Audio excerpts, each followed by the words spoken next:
Welcome to Praveen sir classes. Next ఇప్పుడు మనము Anglo Carnatic యుద్ధాలని చూద్దాం.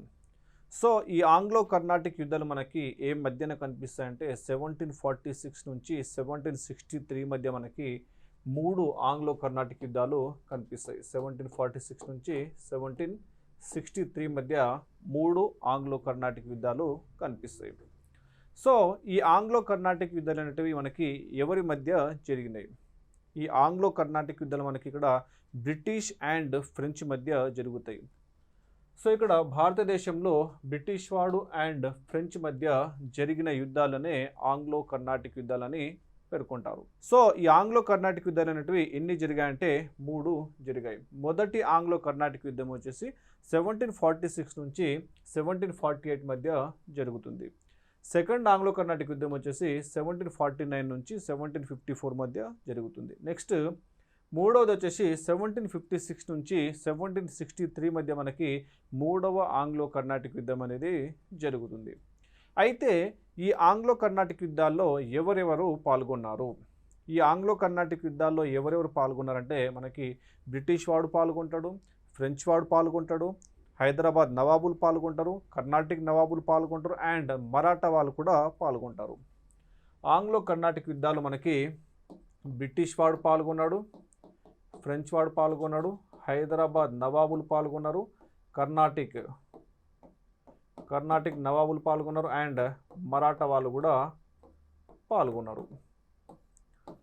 సో ఇప్పుడు మనము మొదటి ఆంగ్లో కర్ణాటిక్ యుద్ధాన్ని చూద్దాం. అయితే ఆంగ్లో కర్ణాటిక్ అంటే ఇక్కడ మనకి ప్రస్తుతం ఉన్నటువంటి కర్ణాటక ప్రాంతం కాదు. అప్పట్లో బ్రిటిష్ వాళ్ళు ఏ ప్రాంతాన్ని కర్ణాటిక్ ప్రాంతంగా పేర్కొనేవారంటే మద్రాస్ ప్రాంతము, ప్రస్తుతం తమిళనాడు ఏదైతే ఉందో ఆ ప్రాంతాన్ని కర్ణాటిక్ ప్రాంతం అని పేర్కొనేవారు. ఇక్కడ మనకి ఇది కర్ణాటిక్ ప్రాంతం, ఈ ప్రాంతాన్ని కర్ణాటిక్ ప్రాంతంగా పేర్కొనేవారు. సో ఇక్కడ మనకి ఈ మద్రాస్ ప్రాంతం ఏదైతే ఉందో దీనిని కర్ణాటిక్ ప్రాంతం అని పేర్కొనేవారు. సో ఇప్పుడు మనము మొదటి ఆంగ్లో కర్ణాటిక్ యుద్ధాన్ని చూద్దాం. మొదటి ఆంగ్లో కర్ణాటిక్ యుద్ధం అనేది ఎప్పుడు జరిగిందంటే 1746 నుంచి 1748 మధ్య మొదటి ఆంగ్లో కర్ణాటిక్ యుద్ధం అనేది జరిగింది. అయితే ఈ కర్ణాటిక్ రాజ్యాన్ని ఎవరు స్థాపించారు? కర్ణాటిక్ రాజ్యాన్ని ఎవరు స్థాపించారంటే సాదతుల్లా ఖాన్. కర్ణాటిక్ రాజ్యాన్ని సాదతుల్లా ఖాన్ స్థాపించాడు. ఎప్పుడు స్థాపించాడంటే 1710లో ఇతను స్థాపించాడు. సో 1710 కన్నా ముందు ఈ కర్ణాటిక్ రాజ్యం అనేది దేనిలో భాగంగా ఉండేది? ఇది 1710 కన్నా ముందు మొఘల్స్ రాజ్యంలో భాగంగా ఉండేది. 1710 కన్నా ముందు మొఘల్స్ రాజ్యంలో భాగంగా ఉండేది. మొఘల్స్ రాజ్యంలో దక్కన్ ప్రాంతాన్ని ఏమని పిలుస్తారంటే దక్కన్ సుబా అని పిలుస్తారు. సో ఈ దక్కన్ సుబాలో మనకి రెండు ప్రాంతాలు కనిపిస్తాయి. ఆ రెండు ప్రాంతాలను సర్కార్లని పిలుస్తారు. మొఘల్స్ కాలంలో మనకి సౌత్ ప్రాంతాన్ని దక్కన్ సుబా అని పిలుస్తారు. ఈ దక్కన్ సుబాలో మనకి రెండు ప్రాంతాలు కనిపిస్తాయి, వాటిని సర్కార్లని పిలుస్తారు. ఒకటి హైదరాబాద్ సర్కార్ అండ్ కర్ణాటిక్ సర్కార్. సో ఈ కర్ణాటిక్ సర్కార్లో మనకి గవర్నర్గా ఉన్నటువంటి వ్యక్తి ఎవరంటే సాదతుల్లా ఖాన్. సో ఇక్కడ ఏమవుతుందంటే 1707లో మనకి మొఘల్ చక్రవర్తి ఔరంగజేబ్ చనిపోయాడు. ఎప్పుడైతే ఔరంగజేబ్ చనిపోతాడో మనకి మొఘల్ రాజ్యం అనేది బలహీన పడుతుంది. అప్పుడు మనకి ఈ సర్కార్లో మనకి కర్ణాటిక్ సర్కార్లో గవర్నర్గా ఉన్నటువంటి సాదతుల్లా ఖాన్ 1710లో ఇతను స్వతంత్రాన్ని ప్రకటించుకొని తను రాజధానిని జింజీ నుండి ఆర్కాట్కి మార్చాడు. సో ఇక్కడ మనకి జింజీ ఉంటుంది. ఈ జింజీ నుండి ఆర్కాట్కి రాజధానిని మార్చుకొని ఇతను ఆర్కాట్ నుండి పరిపాలన చేస్తున్నప్పుడు ఇతను తన రాజ్యాన్ని విస్తరిస్తాడు. అలా ఇతను తన రాజ్యాన్ని ఎక్కడ వరకు విస్తరించాడంటే మనకి ఇక్కడ కావేరి నది వరకు ఇతను తన రాజ్యాన్ని విస్తరించాడు.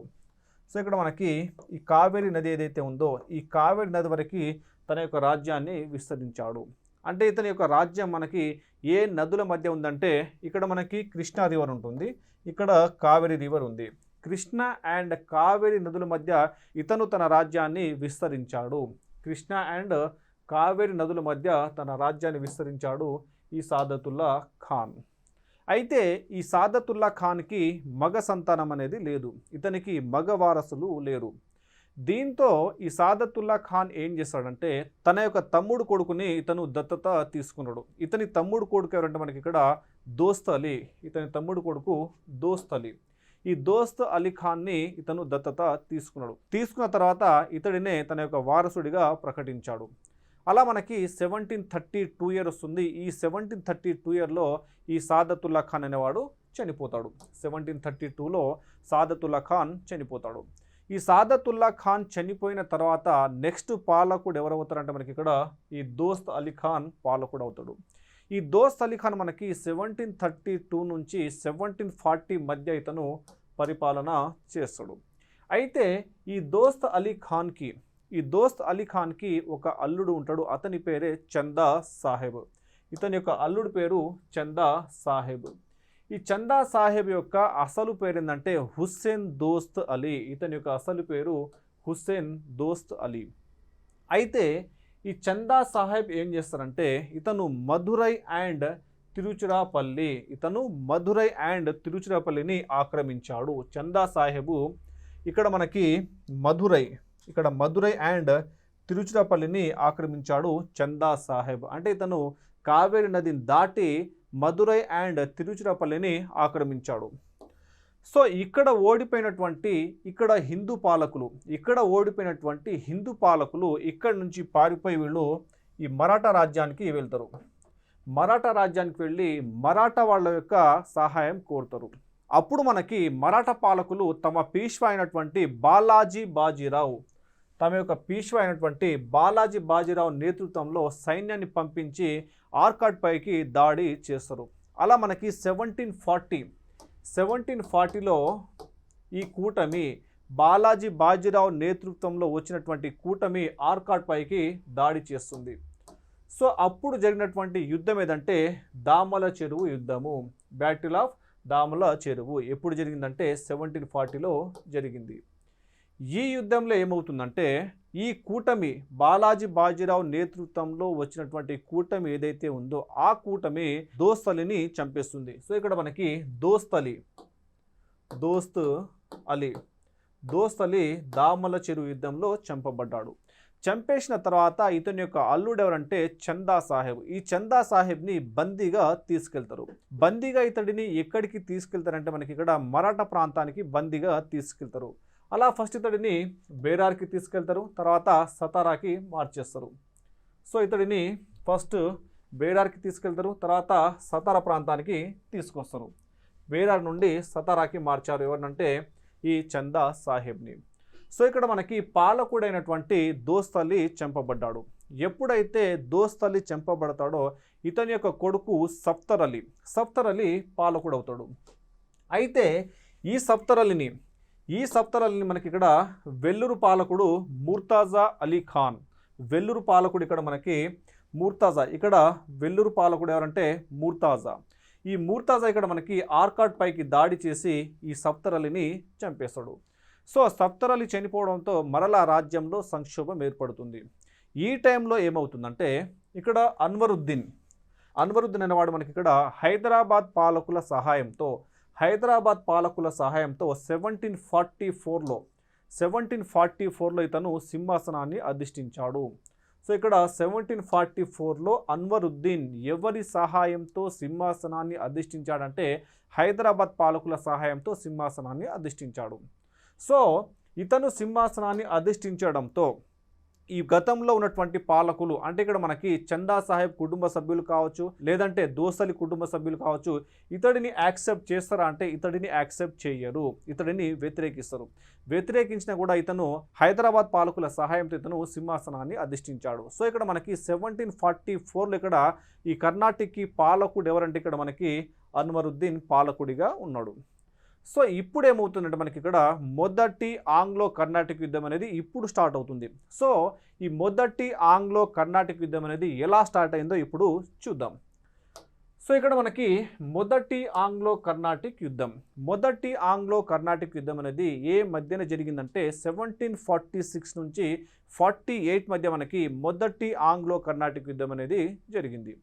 సో ఈ మొదటి ఆంగ్లో కర్ణాటిక్ యుద్ధం అనేది ఎవరి మధ్య జరిగిందంటే బ్రిటిష్ అండ్ ఫ్రెంచ్ మధ్య ఈ ఆంగ్లో కర్ణాటిక్ యుద్ధం అనేది జరిగింది. సో ఈ ఆంగ్లో కర్ణాటిక్ యుద్ధం అనేది ఎందుకు స్టార్ట్ అయింది? ఈ ఆంగ్లో కర్ణాటిక్ యుద్ధం అనేది ఎందుకు స్టార్ట్ అయిందంటే మనకి ఇక్కడ యూరోప్లో ఆస్ట్రియా వారసత్వపు యుద్ధాలు. సో ఇక్కడ మనకి ఆస్ట్రియాలో పాలకుడు చనిపోవడంతో ఆ పాలకుడి యొక్క కొడుకులు మనకి సింహాసనం అధిష్ఠించడానికి నేను రాజునవుతానని చెప్పేసి వీళ్ళు గొడవలు స్టార్ట్ చేస్తారు. సో ఆ గొడవలలో మనకి బ్రిటిష్ వాడు ఒకడికి సపోర్ట్ చేస్తాడు అండ్ ఫ్రెంచ్ వాడు ఒకడికి సపోర్ట్ చేస్తారు. అలా మనకి యూరోప్లో ఆస్ట్రియా వారసత్వ యుద్ధాలు స్టార్ట్ అవుతాయి. ఈ ఆస్ట్రియా వారసత్వపు యుద్ధాలు మనకి ఏ మధ్యన జరుగుతాయంటే 1740 నుంచి 1748 మధ్య ఆస్ట్రియా వారసత్వ యుద్ధాలు జరుగుతాయి. సో ఇక్కడ మనకి యూరోప్లో బ్రిటిష్ వాడికి అండ్ ఫ్రెంచ్ వాడి మధ్య ఇక్కడ మనకి యుద్ధాలు స్టార్ట్ అయ్యాయి. సో ఈ యుద్ధాల ఎఫెక్ట్ అనేది మనకి ఇక్కడ భారతదేశం పైన కూడా పడుతుంది. అలా మనకి భారతదేశంలో ఈ ఫ్రెంచ్ వాడికి అండ్ బ్రిటిష్ వాడి మధ్య గొడవలు స్టార్ట్ అవుతాయి. సో ఆ గొడవలనే మనకి ఆంగ్లో కర్ణాటిక్ యుద్ధాలు అని చెప్పేసి పిలుస్తాం. సో ఇక్కడ మనకి European war of Austrian succession, యూరోప్లో జరిగినటువంటి వారసత్వ యుద్ధాల కారణంగా మనకి భారతదేశంలో మొదటి ఆంగ్లో కర్ణాటిక్ యుద్ధం అనేది స్టార్ట్ అయింది. సో ఇప్పుడు మనకి 1746లో మనకి భారతదేశంలో ఫ్రెంచ్ గవర్నర్గా ఎవడు ఉంటాడంటే మనకి ఇక్కడ డూప్లే ఉంటాడు అండ్ బ్రిటిష్ గవర్నర్ ఎవరంటే మనకి ఇక్కడ British governor Morse and French governor Dupleix ఎక్కడ ఉన్నాడంటే మనకి పాండిచ్చేరిలో ఉన్నాడు. ఇక్కడ మనకి డూప్లే పాండిచ్చేరిలో డూప్లే ఉన్నాడు అండ్ ఈ మోర్స్ అనేవాడు మనకి ఇక్కడ కడలూరులో ఉన్నాడు. కడలూరులో బ్రిటిష్ వాళ్ళ యొక్క కోట పేరింది. అంటే సెయింట్ డేవిడ్. ఇక్కడ కడలూరులో బ్రిటిష్ వాళ్ళ కోట పేరు సెయింట్ డేవిడ్. ఈ డేవిడ్ కోటలో ఉంటాడు ఈ మోర్స్ అండ్ పాండిచ్చేరిలో ఉంటాడు మనకి ఇక్కడ ఈ డూప్లే. సో ఇక్కడ ఈ డూప్లే ఏమంటాడంటే ఈ మోర్స్కి ఒక లెటర్ రాసి ఆ లెటర్లో ఈ డూప్లే ఏమని పేర్కొంటాడంటే, మోర్స్ గారు మనకి యూరోప్లో బ్రిటిష్ అండ్ ఫ్రెంచ్ వాళ్ళు కొట్టుకుంటూ ఉన్నారు. మనం ఇప్పుడు భారతదేశంలో ఉన్నాం, మీరు ఉన్నారు, మేము ఉన్నాం. మనం భారతదేశంలో వర్తకం చేసుకుంటూ ఉన్నాం. సో అక్కడ మనకి యూరోప్లో బ్రిటిష్ అండ్ ఫ్రెంచ్ మధ్య గొడవలు జరిగితే జరగనివ్వండి, కానీ మనము భారతదేశంలో మనం కొట్టుకోకూడదు. మనము భారతదేశంలో శాంతియుతంగా మనము వ్యాపారం చేసుకుందామని చెప్పేసి డూప్లే ఈ మోర్స్కి లెటర్ రాస్తాడు.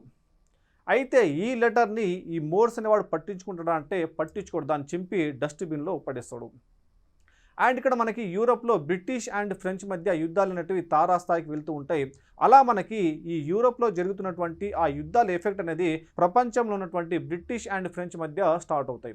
సో ఈ టైంలో ఏమవుతుందంటే మనకి ఇక్కడ 1745లో మనకి ఇక్కడ ఈ బ్రిటిష్కి చెందినటువంటి ఒక నౌక భారతదేశానికి బయలుదేరుతుంది. సో ఈ భారతదేశానికి వస్తున్నటువంటి ఈ బ్రిటిష్ నౌకకి కెప్టెన్ ఎవరు అంటే మనకి ఇక్కడ బార్నెట్. ఈ బార్నెట్ అనేవాడు భారతదేశానికి వస్తూ ఉన్నాడు. ఇతను భారతదేశానికి వస్తూ ఉన్నప్పుడు మనకి హిందూ మహాసముద్రంలో ఇక్కడ మనకి ఫ్రెంచ్ వాళ్ళకి సంబంధించినటువంటి కొన్ని నౌకలు ఉంటాయి. ఆ వాణిజ్య నౌకలని తన ఆధీనంలో తీసుకుంటాడు ఈ బార్నెట్. సో బార్నెట్ ఈ వాణిజ్య నౌకలని తన ఆధీనంలో తీసుకోవడంతో ఈ డూప్లే ఏం చేస్తారంటే మనకి అన్వరుద్దీన్ వద్దకు వెళ్తాడు. ఎందుకు అన్వరుద్దీన్ వద్దకు వెళ్తాడంటే ఇక్కడ ఈ ఫ్రెంచ్ వాళ్ళ యొక్క స్థావరం అనేది ఏ రాజ్యంలో ఉందంటే కర్ణాటక రాజ్యంలో ఉంది. అండ్ కడలూరు కావచ్చు, మద్రాస్ కావచ్చు, ఇవి కూడా మనకి కర్ణాటక రాజ్యంలో భాగంగా ఉన్నాయి. సో అప్పటికి మనకి కర్ణాటక పాలకుడు ఎవరంటే అన్వరుద్దీన్. ఈ అన్వరుద్దీన్ వద్దకు వెళ్తాడు ఈ డూప్లే. అన్వరుద్దీన్ వద్దకు డూప్లే వెళ్ళి ఏమంటాడంటే, మీ రాజ్యంలో బ్రిటిష్ వాళ్ళు ఉన్నారు అండ్ ఫ్రెంచ్ వాళ్ళు ఉన్నారు. మా వద్ద పెద్దగా సైన్యం లేదు, కానీ మా వాణిజ్య నౌకలని ఈ బ్రిటిష్ వాళ్ళు తమ ఆధీనంలోకి తీసుకున్నారు. తీసుకున్న తర్వాత ఇప్పుడు వాళ్ళు మా పాండిచేరిపైకి దాడికి వస్తున్నారు. మీ రాజ్యంలో మేము ఎటువంటి గొడవలు చేయట్లేదు, శాంతియుతంగా వ్యాపారం చేసుకుంటూ ఉన్నాము, కానీ మా పైన అనవసరంగా ఈ బ్రిటిష్ వాళ్ళు దాడి చేస్తున్నారని చెప్పేసి ఈ అన్వరుద్దీన్కి రిక్వెస్ట్ చేసుకుంటాడు ఈ డూప్లే. ఆ దాడిని మీరు ఎలాగైనా ఆపండి అని చెప్పేసి రిక్వెస్ట్ చేస్తాడు ఈ డూప్లే. అప్పుడు అన్వరుద్దీన్ ఏం చేస్తాడంటే బ్రిటిష్ వాళ్ళకి హుకుం జారీ చేస్తాడు. చూడు బ్రిటిష్, నా రాజ్యంలో ఎటువంటి యుద్ధాలు జరగడానికి వీల్లేదు. మీరు పాండిచేరి పైన దాడి చేస్తే మిమ్మల్ని నా రాజ్యం నుంచి పంపించేస్తా అని చెప్పేసి భయపెడతాడు అన్వరుద్దీన్. సో ఈ అన్వరుద్దీన్ ఆదేశాలతో ఈ బ్రిటిష్ వాళ్ళు దాడి చేయకుండా ఆగిపోతారు. సో ఇక్కడ మనకి బ్రిటిష్ వాళ్ళు పాండిచేరి పైన జరిపేటటువంటి దాడి ఏదైతే ఉందో ఇక్కడ ఆగిపోయింది. సో ఇప్పుడు ఈ డూప్లే ఏం చేస్తారంటే, ఈ డూప్లే తన యొక్క దుబాషి ఎవరంటే ఆనందరంగ పిళ్ళై. ఈ ఆనందరంగ పిళ్ళైని మారిషస్కి పంపిస్తాడు. ఇక్కడ మనకి మారిషస్ ఉంటుంది, మ్యారిషస్కి పంపిస్తాడు. మ్యారిషస్కి పంపించి అక్కడి నుంచి నౌకాదళాన్ని తీసుకురమని చెప్పేసి ఈ దుబాషి అయినటువంటి ఆనందరంగ పిళ్ళైని పంపిస్తాడు. సో ఈ ఆనందరంగ పిళ్ళై మ్యారిషస్కి వెళ్ళి మ్యారిషస్లో ఉన్నటువంటి ఫ్రెంచ్ అధికారి అంటే మనకి ఇక్కడ బోర్డో నాయిస్. ఈ లా బోర్డో నాయిస్ని కలిసి ఇతను ఇక్కడ నుంచి మ్యారిషస్ నుంచి ఇతను భారతదేశానికి పిలిపిస్తాడు. సో ఇక్కడ మనకి ఆనందరంగ పిళ్ళై అండ్ బోర్డో నాయిస్ వీళ్ళందరూ కలిసి భారతదేశానికి వస్తారు. భారతదేశానికి వచ్చి ఇక్కడ మనకి డూప్లేని కలుస్తారు. డూప్లేని కలిసిన తర్వాత వీళ్ళిద్దరు ఇక్కడ మనకి ప్లాన్ చేసి ఈ మద్రాస్ పైన దాడి చేస్తారు. మద్రాస్లో ఎవరున్నారంటే మనకి ఇక్కడ బ్రిటిష్ వాళ్ళు ఉన్నారు. ఈ బ్రిటిష్ వాళ్ళు ఉన్నటువంటి మద్రాస్ పైన దాడి చేస్తారు. ఎవరెవరంటే డూప్లే అండ్ బోర్డో నాయిస్. సో ఈ విషయము అన్వరుద్దీన్కి తెలుస్తుంది. అప్పుడు అన్వరుద్దీన్ ఫైర్ అయిపోయి ఇక్కడ డూప్లేకి పిలుస్తాడు. డూప్లేకి పిలిచి, అరే డూప్లే, నువ్వేమో నన్ను శాంతియుతంగా ఉండు అని చెప్పేసి నాకు చెప్పి నువ్వు చేస్తున్న పనేంద్ర అని చెప్పేసి ఈ డూప్లేని తిడుతాడు. అప్పుడు ఈ డూప్లే ఏమంటాడంటే, అన్వరుద్దీన్ గారు మీరు కోప్పడకండి, కొంచెం శాంతియుతంగా ఉండండి, నేను ఈ మద్రాస్ను ఆక్రమించిన తర్వాత ఆ మద్రాస్ ప్రాంతాన్ని మీకే అప్పగిస్తా అని చెప్పేసి ఈ డూప్లే అన్వరుద్దీన్కి చెప్తాడు. అప్పుడు అన్వరుద్దీన్, ఓకే డూప్లే, నువ్వు తొందరగా మద్రాస్ని ఆక్రమించేసి నాకు అప్పగించని చెప్పేసి ఈ డూప్లేకి చెప్తాడు. సో ఇక్కడ మనకి డూప్లే అండ్ బోర్డో నాయిస్ వీళ్ళిద్దరు కలిసి 1746లో వీళ్ళు మద్రాస్ని ఆక్రమించారు. ఆక్రమించిన తర్వాత ఈ బోర్డో నాయిస్ డూప్లేకి ఏమంటాడంటే, ఆ మద్రాస్ని మనమేం చేసుకుంటాము, సో ఇప్పుడు మనమేం చేద్దామంటే ఈ బ్రిటిష్ వాళ్ళతో మనము మాట్లాడి ఈ మద్రాస్ ప్రాంతాన్ని మీకు అప్పగిస్తాము, మాకు డబ్బులు ఇవ్వండి అని చెప్పేసి మనం డిమాండ్ చేద్దామని చెప్పేసి బోర్డో నాయిస్ అంటాడు. దీనికి డూప్లే ఒప్పుకుంటాడా అంటే డూప్లే ఒప్పుకోకపోవడంతో ఈ బోర్డో నాయిస్ ఏం చేస్తాడంటే బ్రిటిష్ వాళ్ళ వద్దకు వెళ్ళి, నేను మీకు మద్రాస్ ప్రాంతాన్ని అప్పగిస్తాను, నాకు డబ్బులు ఇవ్వండి అని చెప్పేసి ఇతను డబ్బులు తీసుకొని ఆ మద్రాస్ ప్రాంతాన్ని బ్రిటిష్ వాళ్ళకి అప్పగించి తిరిగి ఇతను మారిషస్కి వెళ్ళిపోతాడు.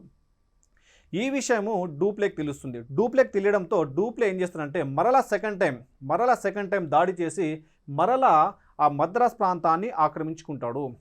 మద్రాస్ ప్రాంతాన్ని సెకండ్ టైం ఆక్రమించింది ఎవరంటే డూప్లే.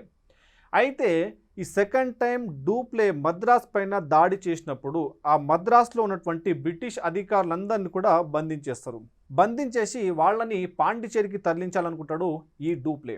అప్పుడేమవుతుందంటే ఆ మద్రాస్లో ఉన్నటువంటి అధికారులలో ఒక అధికారి క్లర్క్గా ఉంటాడు. క్లర్క్గా ఉన్నటువంటి అధికారి ఎవరంటే రాబర్ట్ క్లైవ్.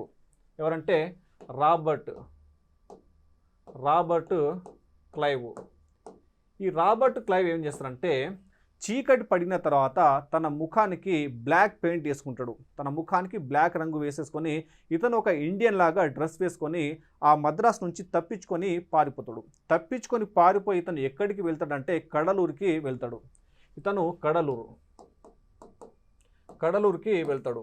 కడలూరులో గవర్నర్ ఎవరంటే మనకి ఇక్కడ మోర్స్ని కలుస్తాడు. మోర్స్ని కలిసి ఇక్కడ మద్రాస్లో జరిగినటువంటి మొత్తం సంఘటనను మోర్స్కి వివరిస్తాడు రాబర్ట్ క్లైవ్. వివరించి నేను క్లర్క్గా ఉండను, నేను సైన్యంలో చేరుతాను, నాకు సైనికుడిగా ప్రమోషన్ ఇవ్వండి అని చెప్పేసి ఈ రాబర్ట్ క్లైవ్ మోర్స్ని కలుస్తాడు. సో ఇక్కడ మనకి సెకండ్ టైం మద్రాస్ని ఎవరు ఆక్రమించారంటే డూప్లే ఆక్రమించాడు. సో ఇక్కడ మొత్తానికి మనకి 1746లో మద్రాస్ని ఈ ఫ్రెంచ్ వాళ్ళు ఆక్రమించుకున్నారు. సో ఇక్కడ మనకి అన్వరుద్దీన్కి అండ్ డూప్లే మధ్య జరిగిన ఒప్పందం ఏంది? మద్రాస్ ఆక్రమణ తర్వాత మద్రాస్ ప్రాంతాన్ని ఎవరికి అప్పగించాలంటే అన్వరుద్దీన్కి అప్పగించాలి. కానీ ఈ డూప్లే అనేవాడు ఆ మద్రాస్ ప్రాంతాన్ని అన్వరుద్దీన్కి అప్పగిస్తాడంటే అప్పగించాడు. అప్పగించకుండా ఆ మద్రాస్లో ఫ్రెంచ్ యొక్క జెండాను ఎగిరివేస్తాడు ఈ డూప్లే. అప్పుడు ఈ అన్వరుద్దీన్కి కోపం వస్తుంది. కోపం వచ్చి తన యొక్క కొడుకు మహఫూజ్ ఖాన్కి సైన్యాన్ని ఇస్తాడు. 10,000 మంది సైన్యం ఇచ్చి ఈ మద్రాస్ ఆక్రమణకి పంపిస్తాడు ఈ అన్వరుద్దీన్. ఈ విషయము డూప్లేకి తెలుస్తుంది. డూప్లే ఏం చేస్తాడంటే కెప్టెన్ ప్యారడైజ్ని పంపిస్తాడు. ఈ కెప్టెన్ ప్యారడైజ్ మనకి 930 మంది సైనికులతో ఇతను బయలుదేరుతాడు. కెప్టెన్ ప్యారడైజ్ 930 మంది సైనికులతో బయలుదేరుతాడు అండ్ మహఫూజ్ ఖాన్ 10,000 మంది సైనికులతో వచ్చాడు. సో వీళ్ళిద్దరూ ఎక్కడ ఎదురుపడతారంటే మనకి ఇక్కడ సెయింట్ థోమ్ నది ప్రాంతంలో వీళ్ళిద్దరూ ఎదురుపడతారు. సో ఇక్కడ మనకి 930 మంది సైనికులతో వచ్చినటువంటి కెప్టెన్ ప్యారడైజ్ 10,000 మంది సైనికులతో వచ్చినటువంటి మహఫూజ్ ఖాన్ని ఓడించేస్తాడు. సో ఇక్కడ మనకి అన్వరుద్దీన్ సైన్యం అనేది ఓడిపోయింది. ఏ ప్రాంతంలో జరిగిన యుద్ధంలో ఓడిపోయిందంటే సెయింట్ థోమ్ ప్రాంతంలో జరిగిన యుద్ధంలో ఓడిపోయింది. సో అక్కడ జరిగినటువంటి యుద్ధాన్ని ఏమని పిలుస్తారంటే సెయింట్ థోమ్ యుద్ధం అని చెప్పేసి పిలుస్తారు. దానినే అడయార్ యుద్ధం అని పిలుస్తారు. సో ఇక్కడ మనకి 1748లో జరిగిన యుద్ధం ఏంటంటే సెయింట్ థోమ్ యుద్ధం లేదా అడయార్ యుద్ధం. దీని తర్వాత ఏమవుతుందంటే మనకి 1748లో మనకి యూరోప్లో ఆస్ట్రియా వారసత్వ యుద్ధాలు అనేటివి అంతమైపోతాయి. సో ఇక్కడ మనకి 1748లో ఫ్రాన్స్లో మనకి ఆక్సిల్లా చాపెల్ ఒప్పందం జరుగుతుంది. 1748లో ఫ్రాన్స్లో మనకి ఇక్కడ ఆక్సిల్లా చాపెల్. ఈ ఆక్సిల్లా చాపెల్ ఒప్పందంతో మనకి ఇక్కడ యూరోప్లో బ్రిటిష్ అండ్ ఫ్రెంచ్ మధ్య జరుగుతున్నటువంటి ఈ ఆస్ట్రియా వారసత్వ యుద్ధాలు ఏవైతే ఉన్నాయో అవి ఆగిపోతాయి. సో ఇక్కడ యూరోప్లో ఆస్ట్రియా వారసత్వ యుద్ధాలు ఆగిపోవడంతో భారతదేశంలో ఈ బ్రిటిష్ అండ్ ఫ్రెంచ్ మధ్య జరుగుతున్నటువంటి ఈ ఆంగ్లో కర్ణాటిక్ యుద్ధాలు కూడా ఆగిపోతాయి. సో ఇక్కడ మనకి ఈ ఒప్పందం తర్వాత, ఈ ఆక్సిల్లా చాపెల్ ఒప్పందం తర్వాత ఈ ఫ్రెంచ్ వాళ్ళు ఆక్రమించినటువంటి మద్రాస్ ప్రాంతం ఏదైతే ఉందో ఆ మద్రాస్ ప్రాంతాన్ని తిరిగి ఈ బ్రిటిష్ వాళ్ళకు అప్పగిస్తారు ఈ ఫ్రెంచ్ వాళ్ళు. సో ఇది మనకి ఈ మొదటి ఆంగ్లో కర్ణాటిక్ యుద్ధానికి సంబంధించిన అంశాలు. అయితే ఇక్కడ మనకి సెయింట్ థోమ్ యుద్ధం జరిగిన తర్వాత ఎవరి మధ్య శత్రుత్వం పెరిగిందంటే అన్వరుద్దీన్కి అండ్ డూప్లే మధ్య శత్రుత్వం అనేది పెరిగింది. సో ఈ కర్ణాటిక్ ప్రాంతంలో ఫ్రెంచ్ వాళ్ళు ఎక్కువ కాలం కొనసాగాలంటే అన్వరుద్దీన్ రాజుగా ఉండాలా లేదా అతను సింహాసనం నుంచి దిగిపోవాలా? అన్వరుద్దీన్ సింహాసనం నుంచి దిగిపోతేనే ఈ ఫ్రెంచ్ వాళ్ళు కర్ణాటిక్ ప్రాంతంలో ఎక్కువ కాలం కొనసాగుతారని చెప్పేసి ఈ డూప్లేకి తెలుసు. సో అప్పుడు ఈ డూప్లే ఏం చేస్తారంటే ఈ అన్వరుద్దీన్ యొక్క శత్రువులని ఏకం చేసి ఇతనిపైన దాడి చేసి ఇతడిని సింహాసనం నుంచి తప్పించాలని చెప్పేసి అనుకుంటూ ఉంటాడు ఈ డూప్లే.